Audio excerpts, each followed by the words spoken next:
soldiers of the Hawaii National Guard head out on patrol in northeastern Afghanistan. They're walking a sweep through the area. Their base at combat outpost Najil is the last stop in the province of Laghman in northern Afghanistan. Across the ridge, dozens or even hundreds of insurgents lie in wait. Most are locals paid by al-Qaeda and the Taliban to fight the Americans and the Afghan soldiers they work with. But this side of the ridge is quiet. Still, the soldiers run through these villages all the time, seeing if the enemy is creeping closer, coming down the valley towards them. We're actually coming to a village over here.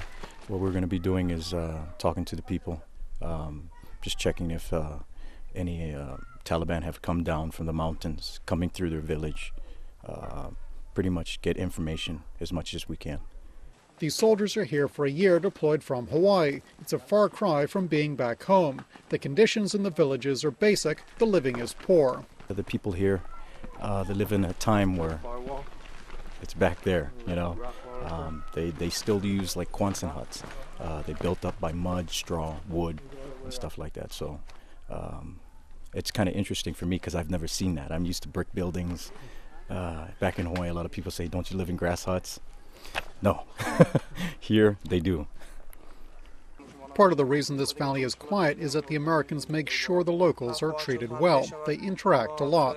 The soldiers bring radios to hand out. The locals spread carpets as a sign of hospitality and bring hot green tea to drink. Meetings like this one are called shuras, and they happen all the time. For these soldiers, local support means the difference between fighting a hot war and a cold one. They talk to the locals and pledge to protect them from the insurgents. No one should ever have to live in fear. They shouldn't have to fear going to the hills. They shouldn't have to fear working their cornfields. So we're here to eliminate, with ANA, to eliminate those fears. We're having a shura. A shura is like a tea party. The LT and a couple of our guys will have conversations with the elders of the village. They will agree upon certain things and everything like that, and just to make friends. This is one way of them saying, "How are you doing?" and stuff like that. Does that mean that this village is friendly, or does that mean just because they're just showing traditional hospitality? It's a tradition, traditional hospitality, to show your guests they're welcome to their village.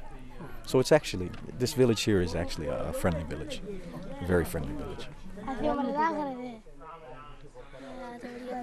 Most of the villages here, one thing you have to understand is that most of these Taliban are coming from Pakistan. They're coming over the border, coming through the mountains. A lot of them don't live here, period, at all. So what they do is they'll come through the villages. Village people will notice them, and they'll give us information as we ask them and say, "Hey, have you seen anybody that you don't know come walking through your village, look suspicious or anything like that?" And pretty much this is what those shuras are used for.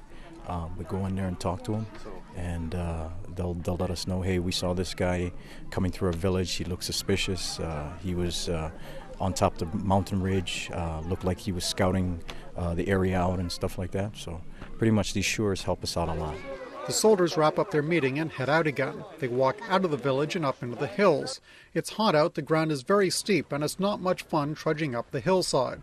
Today they halt near a ridgeline. Beyond this ridge are some villages where the opposition holds up. Insurgents often pay the locals to stir up trouble. The Americans don't have enough men to clear out those villages. They stay mostly inside this valley, but they like to keep the insurgents on their toes. Today, soldiers back at their base fire mortars onto the ridgeline. This discourages the insurgents from coming over the hill, and it's good practice in case they ever do. You know there's people out here, there's Taliban out here. If we can identify them, that's great. If we can't, we can't. The Taliban coming from across from other countries, we'll just say, you know. And they come over, and when they're done here, they head back out that way. It's like their safe haven. Sooner or later, we're going to have to deal with that. You know, a lot of good work that we've done over here sometimes gets washed away because of these guys. There was a mortar round that just went off. I can say it's going to be an ongoing thing for a while.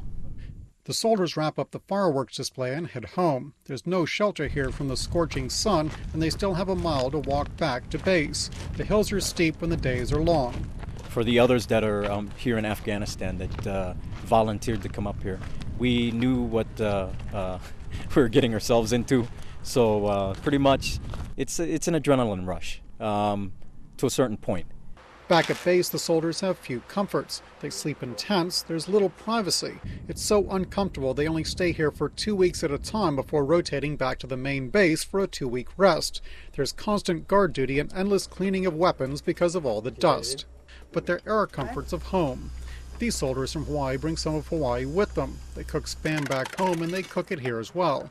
A little food from home means a lot here in the middle of Afghanistan. Cooking Spam, just like back home. Is that like, what are you going to make out of it?